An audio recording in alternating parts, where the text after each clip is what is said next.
Sure we can. Just drop your pants and undershorts, and we can tell your exact age. Embarrassed just a little, but anxious to prove they couldn't do it, he dropped his drawers. The grandmas asked him to first turn around a couple of times and to jump up and down several times. Then they all piped up and said, "You're 87 years old." Standing with his pants down around his ankles, the old gent asked, "How in the world did you guess?" Slapping their knees and grinning from ear to ear, the three old ladies happily yelled in unison, "We were at your birthday party yesterday." An old man in Alabama named Steve is sitting on his front porch watching the sun rise. He sees the neighbor's kid walk by carrying something big under his arm. "Hey, boy, what you got there? Roll of chicken wire. What are you gonna do with that? Gonna catch some chickens? You damn fool, you can't catch chickens with chicken wire." The boy just laughs and keeps walking.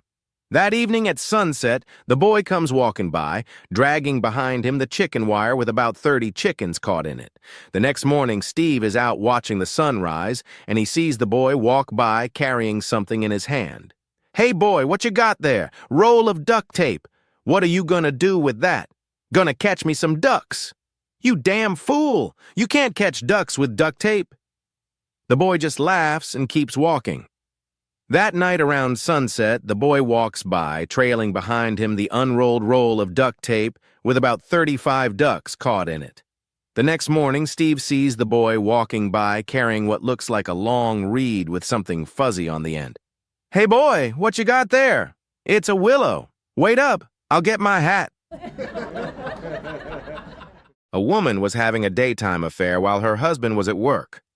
One wet and lusty day, she was in bed with her boyfriend, Steve, when, to her horror, she heard her husband's car pull into the driveway. "Oh my God, hurry! Grab your clothes and jump out the window. My husband's home early." "I can't jump out the window, Tilda. It's raining out there," screamed Steve. "If my husband catches us in here, he'll kill us both," she replied. "He's got a hot temper and a gun, so the rain is the least of your problems." So Steve scoots out of bed, grabs his clothes, and jumps out the window.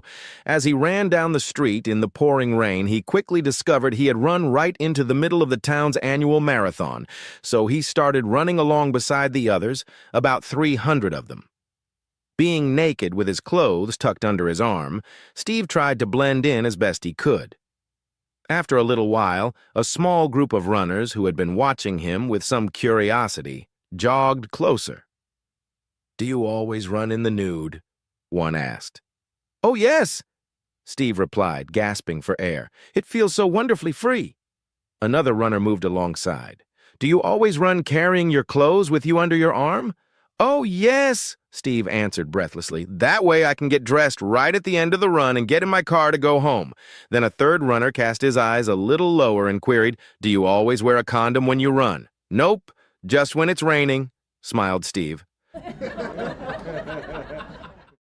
It was many years ago, on the embarrassing day when a young woman with a baby in her arms entered his butcher shop and confronted him with the news that the baby was his and asked what he was going to do about it. Finally, he offered to provide her with free meat until the boy was 16. She agreed. He had been counting the years off on his calendar, and one day the teenager who had been collecting the meat each week came into the shop and said, "I'll be 16 tomorrow." "I know," said the butcher with a smile. "I've been counting too. Tell your mother, when you take this parcel of meat home, that it is the last free meat she'll get, and watch the expression on her face." When the boy arrived home, he told his mother. The woman nodded and said, "Son, go back to the butcher and tell him I have also had free bread, free milk, and free groceries for the last 16 years, and watch the expression on his face." Two 90-year-old women, Rose and Barb, had been friends all of their lives. When it was clear that Rose was dying, Barb visited her every day. One day, Barb said, "Rose, we both loved playing women's softball all our lives, and we played all through high school. Please do me one favor. When you get to heaven, somehow you must let me know if there's women's softball there." Rose looked up at Barb from her deathbed and said, "Barb, you've been my best friend for many years. If it's at all possible, I'll do this favor for you." Shortly after that, Rose passed on. At midnight, a few nights later, Barb was awakened from a sound sleep by a blinding flash of white light and a voice calling out to her, "Barb, Barb, who is it?" asked Barb, sitting up suddenly. Who is it? Barb, it's me, Rose. You're not Rose. Rose just died. I'm telling you it's me, Rose, insisted the voice. Rose, where are you? In heaven, replied Rose. I have some really good news and a little bad news. Tell me the good news first, said Barb. The good news, Rose said, is that there's softball in heaven. Better yet, all of our old buddies who died before us are here too. Better than that, we're all young again. Better still, it's always springtime and it never rains or snows. And best of all, we can play softball all we want, and we never get tired. That's fantastic, said Barb. It's beyond my wildest dreams. So what's the bad news? You're pitching Tuesday. A man is driving home at night in his Ferrari after a long day of work. As he approaches the intersection of his dimly lit street, he notices a dark shadow behind the bushes. A voice is heard saying, Psst, are you looking for some action? $50 and I'll show you a good time. The man looks and can make out the shapely silhouette of the hooker. Taking a look around him, he quickly decides to park the car, get out and jump in behind the dark bushes with her. As they are having loud, rough sex, a police officer happens to come upon them on patrol. He quickly draws his gun and shines his flashlight on the two and yells, Both of you, stop and put your hands in the air now! The two strangers are frozen with disbelief and immediately emerge from the bushes totally naked with their hands high in the air. The police officer approaches them and asks, Excuse me, sir, what do you think you are doing? The man is shocked and embarrassed and quickly thinks of a half-assed reason to give the officer. I'm sorry, officer. I was, making love to my wife. I'm very sorry. The officer responded. Oh, I'm very sorry, sir. Please carry on. I didn't know it was your wife. The man looks back at the mystery woman and says, Neither did I until you turned your flashlight on. An Amish boy and his father were visiting a mall. They were amazed by almost everything they saw, but especially by two shiny silver walls that could move apart and back together again. The boy asked his father, What is this, father? The father, never having seen an elevator, responded, Son, I have never seen anything like this in my life. I don't know what it is. While the boy and his father were watching, wide-eyed, an old lady in a wheelchair rolled up to the moving walls and pressed a button. The walls opened and the lady rolled between them into a small room. The walls closed and the boy and his father watched small circles of lights with numbers above the walls light up.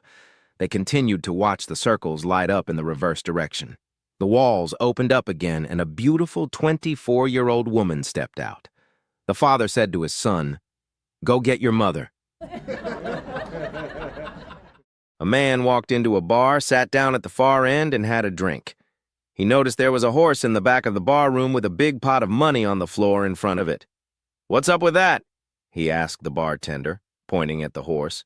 You have to put $1 in the pot, explained the bartender. If you can make the horse laugh, you collect the pot. The man walked over to the horse, dropped $1 into the pot, and whispered into its ear. The horse cracked up, fell over, and rolled on the floor in laughter. So the man picked up the pot and walked out. 5 years later, the same man came into the bar and saw the same horse with another big pot of money in front of it. The bartender recognized the man and noticed him looking at the horse in anticipation. It's not so easy now. This time you have to make him cry, he said. The man walked over to the horse and whispered in its ear, and from behind in the shadows appeared to pull something out of his pocket and showed the horse. The horse fell to its knees sobbing as though its heart was breaking. The man picked up the pot and was walking out the door when the bartender stopped him. Hey, at least you can tell us what you told him. Easy, said the man. The last time I told him my penis is bigger than his. This time I showed him. Recently, a husband superstore opened where women could go to choose a husband from among many men. It was laid out in 5 floors. The only rule was, once you opened the door to any floor, you had to choose a man from that floor. If you went up a floor, you couldn't go back down except to leave the place, never to return. A couple of girlfriends went to the shopping center to find some husbands. First floor. The door had a sign saying, "These men have jobs and love kids." The woman read the sign and said, "Well, that's better than not having a job or not loving kids, but I wonder what's further up." So up they went. Second floor. The sign read, "These men have high-paying jobs, love kids, and are extremely good-looking." Said the ladies. "But I wonder what's further up." Third floor. This sign read, "These men have high-paying jobs, are extremely good-looking, love kids, and help with the housework." "Wow," said the women. "Very tempting." But there was another floor, so further up they went. Fourth floor. This door had a sign saying, "These men have high-paying jobs, love kids, are extremely good-looking, help with the housework, and have a strong romantic streak." "Oh, mercy me," they cried. "Just think what must be awaiting us further on." So up to the fifth floor they went. Fifth floor. The sign on that door said, "This floor is empty and exists only to prove that women are impossible to please. The exit is to your left." One day, Harry came upon a big, long ladder that stretched into the clouds. He'd walked this way every day, and this ladder was never there before. Curious and brave, he began to climb. Eventually, he climbed into the layer of clouds and saw this rather large, homely woman lying there on a cloud. She spoke. "Take me now, or climb the ladder to success." Harry figured success had to be better than this, so he continued climbing. He came upon another level of clouds and found a thinner, cuter woman than before. She also spoke, "Take me now, or climb the ladder to success." Harry saw that his luck was changing, and so continued his climb. On another level of clouds, he found a rather attractive woman with not so bad of a figure. She stated, "Take me now, or climb the ladder to success." Harry really liked his advantage now. He climbed quickly and deftly, and sure enough, on the next level, he found a gorgeous, lithe, well-endowed woman lying seductively on the cloud. "Take me now, or climb the ladder to success," she huskily whispered. Harry couldn't believe his eyes, but his greed caught the best of him. He climbed to the next level, expecting Aphrodite or something similar. Suddenly, the ladder ends, and a latch closes behind him. He looks over to see a 400-pound, 8 inches, hairy biker-looking guy with tattoos. The biker gets up and walks menacingly toward Harry. Apprehensively, Harry whispers, "Who are you?" The biker answers, "I'm Sess." A man is talking to his best friend about married life. "You know," he says, "I really trust my wife, and I think she has always been faithful to me. But there's always that doubt." His friend says, "Yeah, I know what you mean." A couple of weeks later, the man has to go out of town on business. Before he goes, he gets together with his friend. "While I'm away, could you do me a favor? Could you watch my house and see if there is anything fishy going on? I mean, I trust my wife, but there's always that doubt." The friend agrees to help out, and the man leaves town. 2 weeks later, he comes back and meets his friend. "So, did anything happen?" "I have some bad news for you," says the friend. "The day after you left, I saw a strange car pull up in front of your house. The horn honked, and your wife ran out and got into the car, and they drove away. Later, after dark, the car came back. I saw your wife and a strange man get out. They went into the house, and I saw a light go on, so I ran over and looked in the window. Your wife was kissing the man. Then he took off his shirt. Then she took off her blouse. Then they turned off the light." "Then what happened?" says the man. "I don't know. It was too dark to see." "Damn. You see what I mean? There's always that doubt." A young couple, married just a couple of weeks, returned from their honeymoon to face the beginning of their new lives. The next morning, the husband woke up, showered, dressed, and made his way to the kitchen where he saw his new wife crying. So the husband inquired, "What's wrong, honey?" "Well, I came down here this morning to surprise you with a big breakfast, but I can't cook or clean." The husband smiled his biggest smile and said, There, sweetie. I don't care that you can't cook and clean. Come on up to the bedroom and I'll show you what I'd like for breakfast." So off they went to the bedroom. That afternoon, the husband came home for lunch to find his new wife crying again in the kitchen. "What's wrong now, sweetie?" "Well, the same thing as this morning. I came in here to make you something for lunch and I just can't cook." Again, the husband smiled and said, "Why don't you come back up to the bedroom and I'll have my lunch there?" So off they went to the bedroom again. That evening, the new husband came home. walked in the house and saw his new bride Buck naked sliding down the banister of the stairs. Up she ran and whoosh down the banister. After the third trip up the stairs, the puzzled husband asked, "What are you doing, honey?" She replied with a smile, "Warming up your supper." A man was on holiday in Kenya. While he was walking through the bush, he came across an elephant standing with one leg raised in the air. The elephant seemed distressed, so the man approached it very carefully. He got down on one knee and inspected the elephant's foot. There was a large thorn deeply embedded in the bottom of the foot. As carefully and as gently as he could, he removed the thorn and the elephant gingerly put down its foot. The elephant turned to face the man, and with a rather stern look on its face, stared at him. For a good 10 minutes, the man stood frozen, thinking of nothing else but being trampled. Eventually, the elephant trumpeted loudly, turned, and walked away. For years after, the man remembered the elephant and the events of that day. One day, the man was walking through the zoo with his son. As they approached the elephant enclosure, one of the creatures turned and walked over to where they are standing at the rail. It stared at him, and the man couldn't help wondering if this was the same elephant. After a while, it trumpeted loudly, then continued to stare at him. The man summoned up his courage, climbed over the railing, and made his way into the enclosure.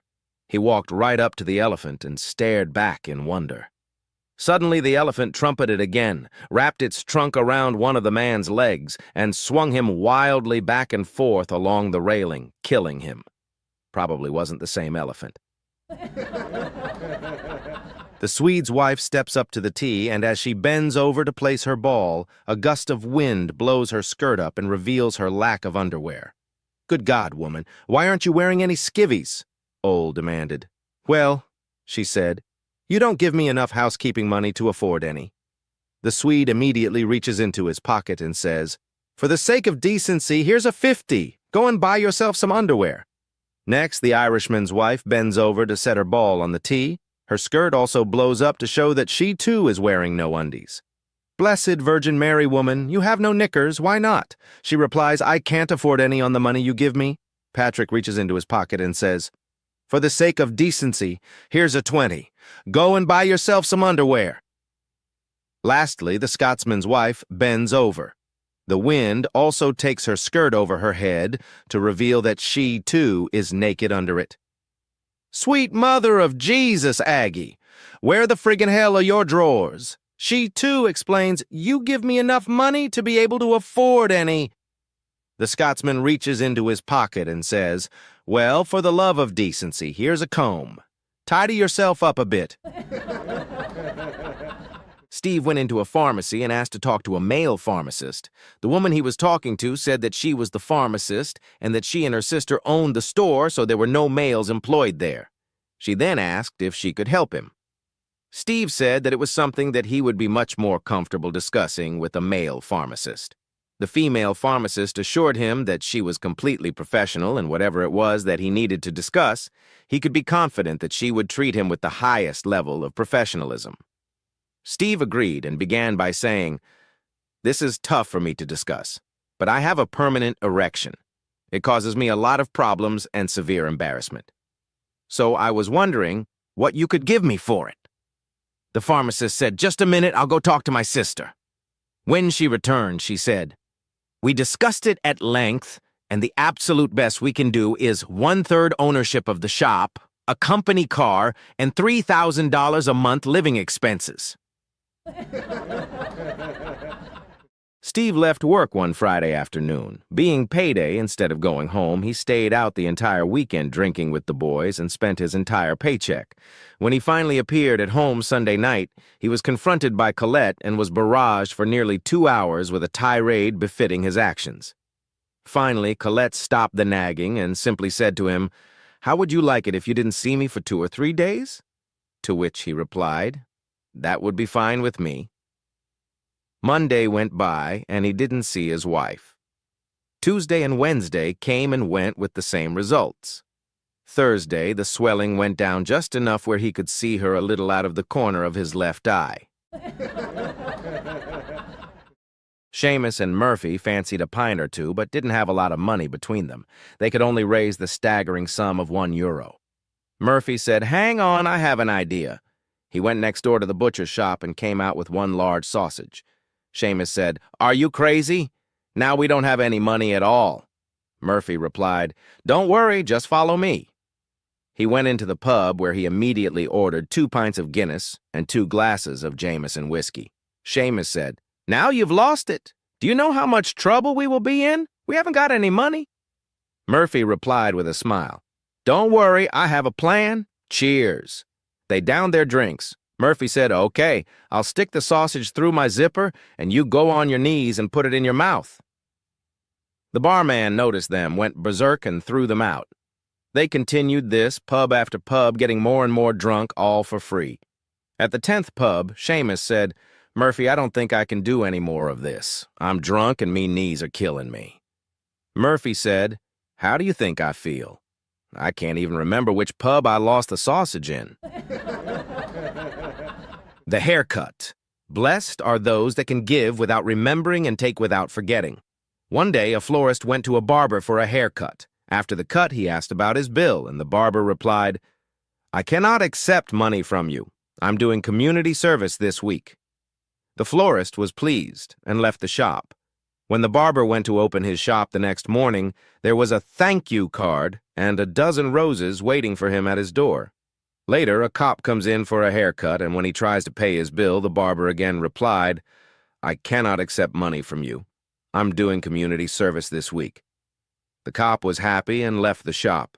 The next morning, when the barber went to open up, there was a thank you card and a dozen donuts waiting for him at his door. Then a member of Parliament came in for a haircut, and when he went to pay his bill, the barber again replied, "I cannot accept money from you. I'm doing community service this week." The member of Parliament was very happy and left the shop. The next morning, when the barber went to open up, there were a dozen members of Parliament lined up waiting for a free haircut. And that, my friends, illustrates the fundamental difference between the citizens of our country and the politicians who run it. If you don't forward this, you have no sense of humor. A sweet and innocent young Italian girl gets married, but the girl's mother lives downstairs. The girl has never made love to a man before, and on their wedding night, when he takes off his shirt, she goes running downstairs. "Mama, Mama," she cries, "I can't believe it! He has hair all over his chest. What should I do?" The mother is making spaghetti sauce. She stirs the sauce thoughtfully and says, "Hair on his chest?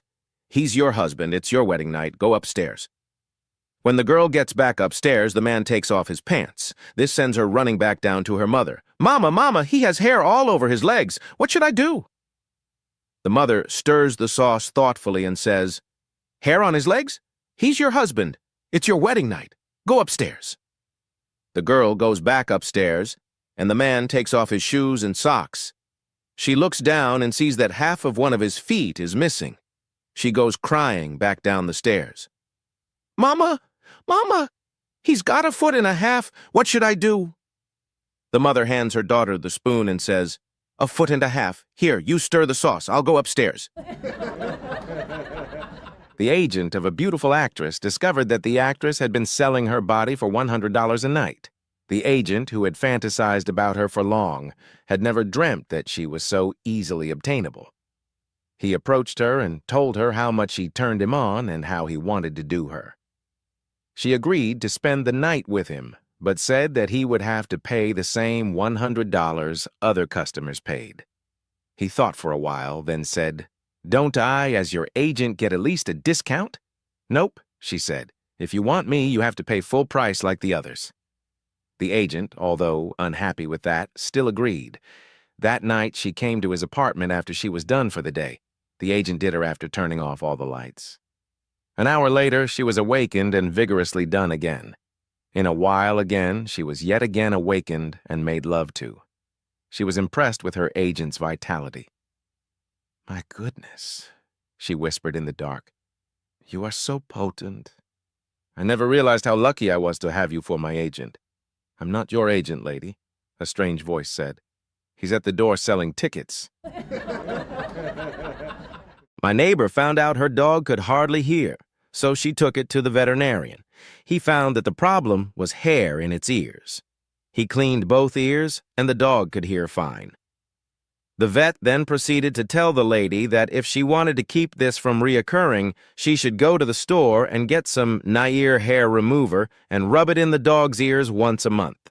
The lady goes to the drugstore and gets some Nair hair remover. At the register, the druggist tells her, "If you're going to use this under your arms, don't use deodorant for a few days." The lady says, "I'm not using it under my arms." The druggist says, "If you're using it on your legs, don't shave for a couple of days." The lady says, "I'm not using it on my legs either. If you must know, I'm using it on my schnauzer." The druggist says, "Stay off your bicycle for at least a week." A man was in hospital, and every morning the nurse would come to check on him, only to find he had shit the bed after a week of this. The nurse was getting fed up with it, so she said to him, "Look, if you can go the night without shitting the bed, I will give you 200 cigs that evening." The man woke up only to find he had done it again, and he thought to himself, "I really need those cigs." So he began to pull it apart and roll it up into small balls, then flick them across the ward that morning. The nurse came round and saw the bed was clean, so she said, "Well done. Here's your cigs." The man, feeling guilty, said, "No thanks. Give them to the bloke over there." So the nurse went across and said to the man, "The gentleman in the bed opposite has asked me to give you these cigs." The man looked at her and said, "Well, if they're anything like his tease, he can keep the bastards." Brave Knight Edward is going to crusade. He doesn't know if he will ever come back or not. So he puts an iron chastity belt on his wife, gives the key to his best friend Michael, and says, "If I don't come back in 3 years, set her free." Michael agrees, and Brave Knight Edward sets out on his big black horse. He gallops toward the hills, knowing he may be leaving his beloved city forever. When on top of the hills, he looks back, just to have one last look at his beloved city. To his surprise, he sees a big cloud of dust coming towards him. He waits and soon can make out the shapes of a horseman coming toward him as fast as the poor animal can manage. When the horseman is closer, he can finally see it is none other than his best friend, Michael. Michael stops his horse, still panting. "You gave me the wrong keys." A salesman drove into a small town where a circus was playing. A sign read, "Don't miss the amazing Italian." The salesman bought a ticket and sat down in the circus tent. There, under the big top, in the center ring, was a table with 3 walnuts on it. Standing next to it was an old Italian man. Suddenly, the old man dropped his pants, whipped out his huge male member, and smashed all the walnuts with 3 mighty swings. The crowd erupted in applause, and the elderly Italian was carried off on their shoulders. 15 years later, the salesman visited the same little town, found the same circus, and saw the same faded sign that read, "Don't miss the amazing Italian." He couldn't believe the old guy was still alive, much less still doing his act. He bought a ticket. Again, the center ring was illuminated. This time, however, instead of walnuts, 3 coconuts were placed on the table. The Italian stood before them, then suddenly dropped his pants and smashed the coconuts with 3 swings of his amazing member. The crowd went wild. Flabbergasted, the salesman requested a meeting with him after the show. "You're incredible," he told the Italian. "But I have to know something. I saw your act 15 years ago, and you were using walnuts. Why the switch from walnuts to coconuts?" "Well," said the Italian, "my eyes aren't what they used to be." A lost dog strays into a jungle. A lion sees this from a distance and says with caution, "This guy looks edible. I've never seen his kind before." So the lion starts rushing towards the dog with menace. The dog notices and starts to panic, but as he's about to run, he sees some bones next to him and gets an idea and says loudly, That was some good lion meat." The lion abruptly stops and says, "Whoa, this guy seems tougher than he looks. I better leave while I can." Over by the treetop, a monkey witnessed everything. Evidently, the monkey realizes that he can benefit from this situation by telling the lion and getting something in return. So the monkey proceeds to tell the lion what really happened, and the lion says angrily, "Get on my back. We'll get him together." So they start rushing back to the dog. The dog sees them and realizes what happened and starts to panic even more. He then gets another idea and shouts, "Where the hell is that monkey? I told him to bring me another lime an hour ago." A young doctor moved out to a small community to replace an older doctor who was retiring. The older doctor suggested that the young one accompany him on his house call rounds so the community could become used to a new doctor. At the first house, a woman complained, "I've been a little sick to my stomach." The older doctor said, "Well, you've probably been overdoing the fresh fruit. Cut back on the amount you've been eating and see if that does the trick." As they left, the younger doctor remarked, "You didn't even examine that woman," and then asked, "How did you come to the diagnosis so quickly?" "Ah, you noticed I dropped my stethoscope on the floor in there. When I bent over to pick it up, I noticed a half-dozen banana peels in the trash. That was what has probably been making her sick." The younger doctor replied, "Pretty clever. If you don't mind, I think I'll try that at the next house." Arriving at the next house, both physicians spent several minutes talking with a younger woman. She said that she just didn't have the energy she once did and said, "I'm feeling terribly run down lately." "You've probably been doing too much for the church," the younger doctor told her. "Perhaps you should cut back a bit and see if that helps." As they left, the elder doctor said, "I know that woman well. Your diagnosis is almost certainly correct, as she is very active in the church." Then he asked, "But how did you arrive at it?" "I did what you did at the last house. I dropped my stethoscope, and when I bent down to retrieve it, I noticed the pastor under the bed." In a 4-story building, there live 4 residents, 1 for each floor. On the first floor lives a boxer. On the second, a professional football player. On the third, a blind man. And on the fourth, a beautiful woman. One beautiful day, the woman is in the shower. She hears the doorbell ring and she yells, "Who is it?" The person behind the door yells back, "Carson the boxer!" She exits the shower with a towel and opens the door. "Great news! I won this morning's fight," he says. "Oh, congrats! See you tomorrow," she answers. She gets back in the shower. She hears the doorbell ring again and she yells, "Who is it?" The person behind the door yells back, "Marcel, the football player." She exits the shower with a towel and opens the door. "Great news! My team and I won today's match," he says. "Oh, congrats! See you tomorrow," she answers. She gets back in the shower. So much good news in one day. Incredible. In the shower, she hears the doorbell ring for the 3rd time and she yells, "Who is it?" The person behind the door yells back, "Eddie, your neighbor." Knowing that Eddie is blind, she exits the shower without a towel. Since it's unnecessary, she opens the door. Eddie says with excitement, "Great news! I can see now!" Mick and Patty had promised their Uncle Seamus, who had been a seafaring gent all his life, to bury him at sea when he died. Of course, in due time, he did pass away, and the boys kept their promise. They set off with Seamus, all stitched up in a burial bag, and loaded onto their rowboat. After a while, Mick says, "Do you think this is far enough out, Patty?" Patty slips over the side, only to find himself standing in water up to his knees. "This'll never do, Mick. Let's row some more." After a bit more rowing, Patty slips over the side again, but the water's only up to his belly, so they row on. Again, Mick asks Patty, "Do you think this is far enough out, Patty?" Once again, Patty slips over the side and almost immediately says, "No, this'll never do." The water was only up to his chest. So on they row and row and row, and finally Patty slips over the side and disappears. Quite a bit of time goes by, and poor Mick is really getting himself into a state when suddenly Patty breaks the surface, gasping for breath. "Well, is it deep enough yet, Patty?" "Aye, it is. Hand me the shovel." 15 minutes into the flight, the captain announces, "Ladies and gentlemen, one of our engines has failed. There is nothing to worry about. Our flight will take an hour longer than scheduled, but we still have 3 engines left." 30 minutes later, the captain said again, "Another engine has failed, and the flight will take an additional 2 hours. But don't worry, this aircraft can fly on 2 or even 1 engine." An hour later, the captain announced, "Apologies, but another engine has just failed, and our arrival will now be delayed by another 3 hours, but don't worry, we still have 1 engine left, and we can still maintain altitude at a reduced speed."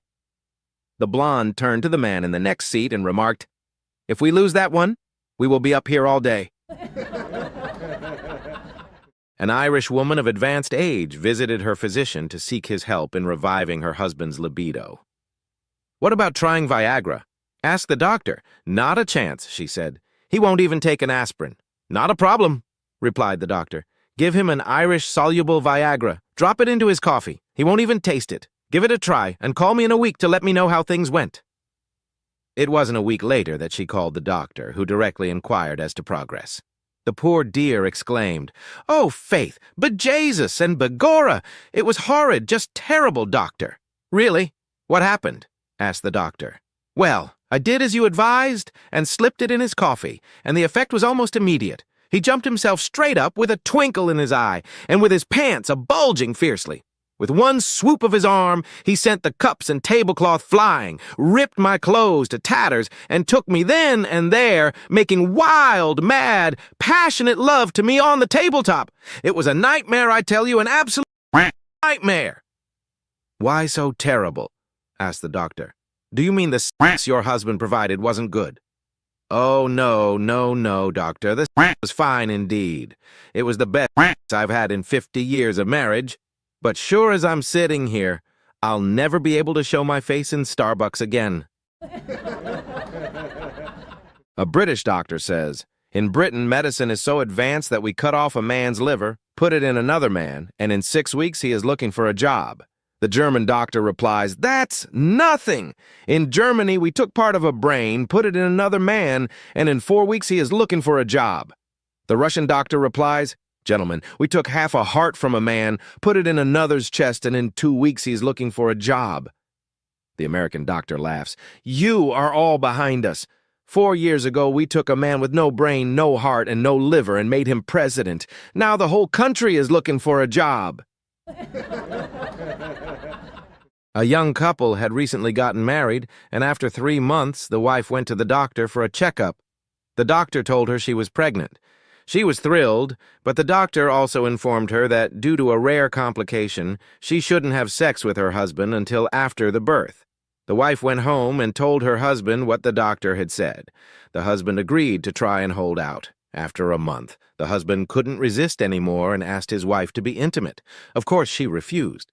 Seeing her husband so depressed and sad, the wife called him over and said, "My dear husband, I know you're suffering. Here, take $100 and go to a sex worker to relieve yourself." The husband took the money and thought to himself, "What a wonderful and considerate wife," opened the door, and went down the stairs, feeling cheerful. When he reached the first floor, the neighbor's wife saw him and asked, "Why are you so happy?" He happily told her the whole story. She then said, "Why go looking outside for a sex worker? Give me the $100 and I'll take care of you." The man agreed, gave her the money, went into her apartment, enjoyed himself for 20 minutes, and then returned home. His wife saw him and was astonished, asking, "What happened, dear? You came back so quickly. Did you change your mind?" The husband replied, "I went downstairs, and the neighbor saw me. She offered to take the money instead, so that's what I did." His wife got very angry and said, "What a jerk! When she was pregnant, I did her husband for free." A young lady, jobless and spurned by her lover, heads to the Manhattan docks to drown herself. She has nothing, no friends, no family. She just wants to end it all. And as she's about to jump, a handsome young sailor shouts, "Stop! Don't do it!" And she says, "I've nothing in this world. I might as well end it." And he says, Listen. It's a rotten world, sure, but never end the thing the Lord gave us without changing everything first. I'm leaving tomorrow on a boat for Europe. I know one of the stevedores. I'll find you a place to stow away, and we can start a new life over there. I'll make you happy. You'll make me happy. It doesn't have to be like this." She agrees. That night they meet in darkness, and he smuggles her aboard one of the lifeboats below deck. He brings her a blanket and some food, and for 3 weeks they have this tryst. Each night, he brings her a sandwich, and they talk and make passionate love until the dawn. But after the 3rd week, the captain is doing a routine inspection below decks, and he hears a quiet rustling in one of the lifeboats. And he pulls back the tarp and sees her, shaking in fear. "What are you doing here, madam?" And she tells all, I'm a stowaway. I have an arrangement with one of the sailors on this ship. He's helping us get to Europe, and he lets me hide out in this lifeboat, smuggling me food." And says the captain, and, well, he's screwing me. And the captain says, he sure is, lady. This is the Staten Island ferry. A man walks out to the street and stops a taxi just going by. He gets into the taxi and the cabbie says, perfect timing. You're just like Frank. Passenger. Who? Cabbie. Frank Feldman. He was a cabbie who did everything right all the time. Like my coming along when you needed a cab, he was always in the right place at the right time. Things happen like that to Frank Feldman every single time. Passenger. There are always a few clouds over everybody. Cabbie. Not Frank Feldman. He was a terrific athlete. He could have won the Grand Slam at tennis. He could golf with the pros. He sang like an opera baritone and danced like a Broadway star. And you should have heard him play the piano. He was an amazing guy, perfect in every way. Passenger. Sounds like he was something really special. Cabbie. There's more. He had a memory like a computer. He remembered everybody's birthday. He knew all about wine, which foods to order, and which fork to eat them with, and he could fix anything, not like me. I change a fuse, and the whole street blacks out. But Frank Feldman, he could do everything right. He never made a mistake. He was perfect. Passenger. Wow, some guy then. Cabbie. He always knew the quickest way to go in traffic and avoid traffic jams. Not like me. I always seem to get stuck in them. But Frank, he never made a mistake, and he really knew how to treat a woman and make her feel good. He was the best lover in bed and could take his wife to the top of the mountain. He would never answer her back, even if she was in the wrong. His clothing was always immaculate, and his shoes were highly polished, too. He was the perfect man. He never made a mistake. No one could ever measure up to Frank Feldman. Passenger. This Frank Feldman was an amazing fellow. How did you meet him? Cabbie. Well, I never actually met Frank. He died and I have the pleasure of being married to his widow. One afternoon, a little girl excitedly approached her mother and announced that she had learned where babies come from at school that day. Amused, her mother replied, "Really, sweetie? Why don't you tell me all about it?" The little girl explained, "Well, okay. The mommy and daddy take off all of their clothes, and the daddy's thing sort of stands up, and the mommy puts it in her mouth, and then it sort of explodes, and that's where babies come from." Her mom shook her head, leaned over to meet her eye to eye, and said, "Oh, honey, that's sweet, but that's not where babies come from. That's where jewelry comes from." The relatives gathered in the waiting room where their family member lay gravely ill. Finally, the doctor came in looking tired and somber. "I'm afraid I'm the bearer of bad news," he said as he surveyed the worried faces. "The only hope left for your loved one at this time is a brain transplant. It's an experimental procedure, very risky, but it is the only hope. Insurance will cover the procedure, but you will have to pay for the brain yourselves." The family members sat silent as they absorbed the news. After a great length of time, someone asked, "Well, how much does a brain cost?" The doctor quickly responded, $5,000 for a female brain and $200 for a male brain. The moment turned awkward. Women in the room tried not to smile, avoiding eye contact with the men, but some actually smirked. A woman, unable to control her curiosity, blurted out the question everyone wanted to ask. "Why is the female brain so much more?" The doctor smiled at the childish innocence and explained to the entire group, "It's just standard pricing procedure. We have to mark down the price of the male brains because they've actually been used." A busload of blind people were on a day trip, and the bus driver starts getting tired. He says to the blind people, "I'm pretty knackered. I'm going to stop at the next pub for a bite to eat and a drink. What are you all going to do?" One of them replies, "No worries, we'll have a little game of football." "Football?" The driver cries, "But you're all blind." The blind guy says, "No, it's simple. We strap bells to the ball, and then we can hear where it goes, and we can have a kickabout." And with that, the bus driver pulls into a pub, has a bite to eat and a drink. When he comes out, there are paramedics and ambulances and police cars everywhere. The bus driver says, "What the hell has been going on here?" One of the policemen turns around and shouts, "You would never have guessed it. A busload of blind people jumped out and kicked the living daylights out of these Morris dancers." Twin sisters in a Newfoundland nursing home were turning 100 years old. The editor of the local newspaper told a photographer to get over there and take pictures of the 100-year-old twins. One of the twins was hard of hearing and the other could hear quite well. Once the photographer arrived, he asked the sisters to sit on the sofa. The deaf sister said to her twin, "What did he say?" "We gotta sit over there on the sofa," said the other. "Now get a little closer together," said the cameraman. Again, "What did he say?" "He says squeeze together a little." So they wiggled up close to each other. "Just hold on for a bit longer. I've got to focus the camera," said the photographer. Yet again, "What did he say?" "He says he's gonna focus." With a big grin, the deaf twin shouted out, "Oh, Lord Jesus, both of us? Can I be first?" A jockey was riding the favorite at a race meeting and was well ahead of the field. His horse rounded the final corner when suddenly the jockey was hit on the head by a turkey and a string of sausages. He managed to keep control of his mount and pulled back into the lead, only to be struck by a box of Christmas crackers and a dozen mince pies as he went over the last fence. With great skill, he managed to steer the horse to the front of the field once more when, on the run-in, he was struck on the head by a bottle of sherry and a Christmas pudding. Thus distracted, he succeeded in coming only second. He immediately went to the race stewards to complain that he had been seriously hampered. A woman named Jill stood up at her church's testimony meeting one Sunday morning, took the microphone from one of the church ushers, and bared her soul to the enraptured congregation. "I want to tell you about the awful accident that my husband Jim has suffered this past month. He was riding his Harley, lost control, ran off the highway and hit a tree. He was rushed to the hospital and could have died, but thank the Lord, all he suffered was a broken scrotum." The congregation gasped in horror. The men in the congregation were obviously uneasy and writhed in their seats. "Jim has been in terrible pain all month since the accident. He has trouble breathing. He has trouble swallowing his food. He can hardly lift anything. He's in so much pain and he has missed work because of it.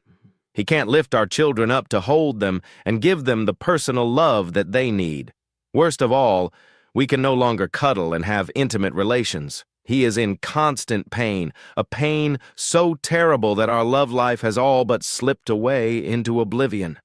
I would like to ask you all in the congregation to pray for Jim and pray for us that his broken scrotum will soon heal and be as good as new." A dull murmur erupted within the congregation as the full impact of this terrible accident sank in, and the men in the congregation were visibly shaken up with the thought that, "There but for the grace of God go I." Then, as the murmuring settled down, a lone figure stood up in the midst of the congregation, worked his way up to the pulpit, obviously in pain, adjusted the microphone to his liking, then leaned over and said to the congregation, "My name is Jim, and I have only one word for my wife Jill. That word is sternum." A small plane has an engine failure over the Pacific Ocean. On board are the pilot, the world's strongest man, the world's smartest man, and the world's richest man. There are only 3 parachutes available. The pilot says to the world's richest man, "You're the world's richest man, so the world needs you. Take a parachute and jump." The pilot then says to the world's smartest man, "You're the world's smartest man, so the world needs you. Take a parachute and jump." The pilot then says to the world's strongest man, "You're the world's strongest man, so the world needs you. Take the last parachute and jump." But the world's strongest man says, "Don't worry, we still have 2 parachutes left. We can both jump." The pilot replies, "But how? I already gave the 2 other parachutes away. The world's strongest man and then the world's smartest man just took my backpack and jumped." This is a story about a couple who had been happily married for years. The only friction in their marriage was the husband's habit of farting loudly every morning when he awoke. The noise would wake his wife, and the smell would make her eyes water and make her gasp for air. Every morning she would plead with him to stop ripping them off because it was making her sick. He told her he couldn't stop it and that it was perfectly natural. She told him to see a doctor. She was concerned that one day he would blow his guts out. The years went by and he continued to rip them out. Then, one Christmas Day morning, as she was preparing the turkey for dinner and he was upstairs sound asleep, she looked at the innards, neck, gizzard, liver, and all the spare parts, and a malicious thought came to her. She took the bowl and went upstairs where her husband was sound asleep, and gently pulling the bed covers back, she pulled back the elastic waistband of his underpants and emptied the bowl of turkey guts into his shorts. Sometime later, she heard her husband waken with his usual trumpeting, which was followed by a blood-curdling scream and the sound of frantic footsteps as he ran into the bathroom. The wife could hardly control herself as she rolled on the floor laughing, tears in her eyes. After years of torture, she reckoned she had gotten him back pretty good. About 20 minutes later, her husband came downstairs in his blood-stained underpants with a look of horror on his face. She bit her lip as she asked him what was the matter. He said, "Honey, you were right all these years. You have warned me and I didn't listen to you." "What do you mean?" asked his wife. "Well, you always told me that one day I would end up farting my guts out. And today it finally happened, but by the grace of God, some Vaseline, and 2 fingers, I think I got most of them back in." On reaching his plane seat, a man is surprised to see a parrot seated next to him. He asks the stewardess for a coffee, then the parrot squawks, "And get me a whiskey, you cow!" The stewardess, flustered, brings back a whiskey for the parrot, but forgets the man's coffee. When the man points it out to her, the parrot drains its glass and bawls, "And get me another whiskey, you idiot!" Upset, the stewardess comes back with another whiskey, but still no coffee.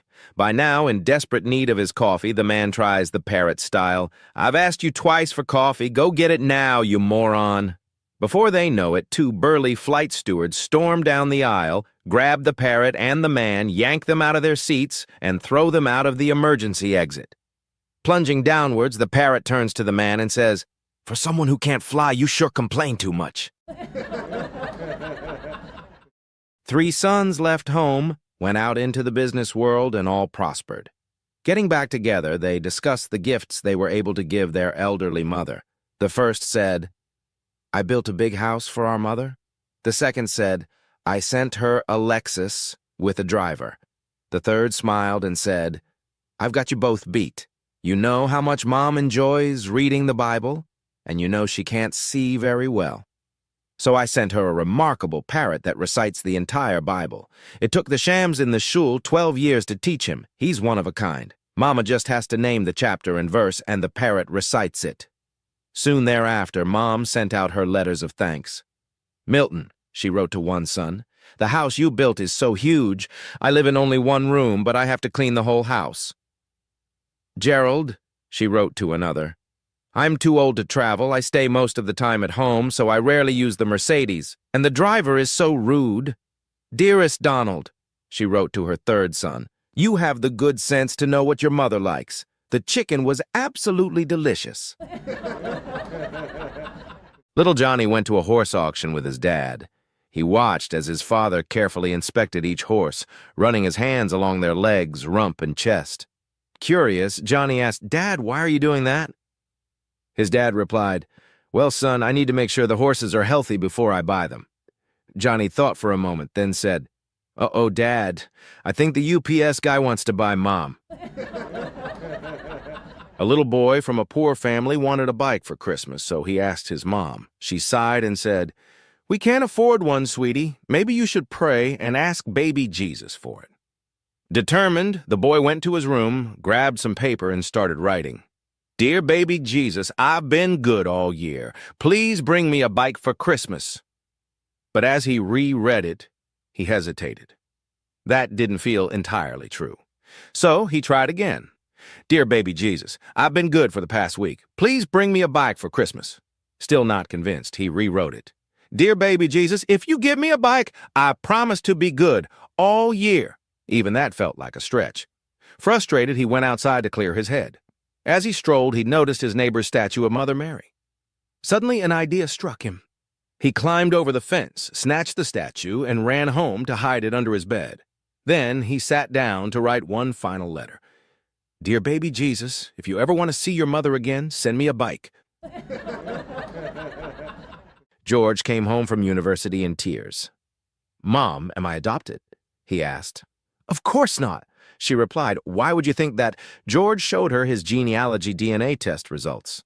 No matches with his relatives, but strong matches with a family across the city.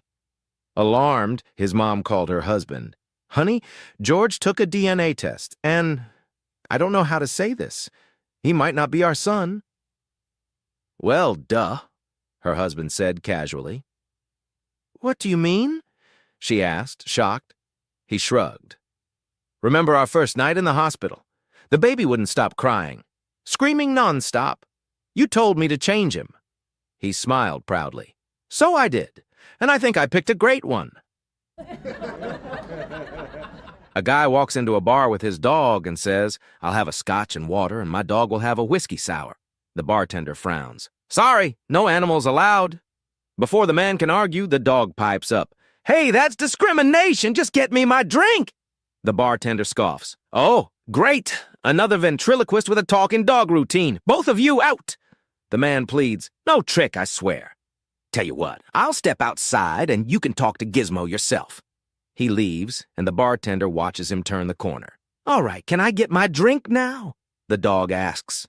Stunned, the bartender pours a whiskey sour. "It's on the house. Hey, could you do me a favor? My wife works next door at the cafe. Go order a coffee. It'll make her day. Here's $10 and keep the change." "Sure thing," says the dog, taking the cash and trotting off. 10 minutes later, the dog hasn't returned. The owner comes back and asks, "Where's Gizmo?" The two head out to look for him and spot Gizmo in the alley behind the cafe, getting frisky with a French poodle. The owner shouts, "Gizmo, what are you doing? You've never acted like this before." The dog shrugs. "Yeah, well, I've never had any money before." Employee, "Excuse me, sir, may I speak with you?" Boss, "Of course, come in. What's on your mind?" Employee, "Well, sir, I've been with this company for over 10 years, and I think it's time for a raise. I have 4 companies chasing me, so I wanted to talk to you first." Boss, "A raise? I'd love to, but times are tough right now." Employee, "I understand, but I hope you'll consider my hard work and loyalty to this company." Boss, "Fair enough. To keep you here, I'll give you a 10% raise and 5 extra vacation days. How does that sound?" Employee, "Perfect. Thank you, sir." Boss, "By the way, which companies are after you?" Employee, "Oh, the electric company, gas company, water company, and the mortgage company." A girl invites her boyfriend over for dinner to meet her parents. She tells him it's a big deal, and after dinner, she wants to take their relationship to the next level. It'll be her first time. The boyfriend is thrilled, but nervous. Since he's never been with a girl before, he goes to the pharmacy for advice. The pharmacist spends an hour explaining everything about condoms and safe sex. At the end, he asks, "So how many do you need, a 3-pack, 10-pack, or the family pack?" The boy confidently says, "The family pack, I'm going to need them all." That evening, he arrives at the girlfriend's house and meets her at the door. She beams and says, "I'm so excited for you to meet my parents. Come on in." They sit down at the dinner table, and the boyfriend nervously offers to say grace. He bows his head and starts praying. A minute passes, then 5, then 10. The boy remains silent, head bowed in intense prayer.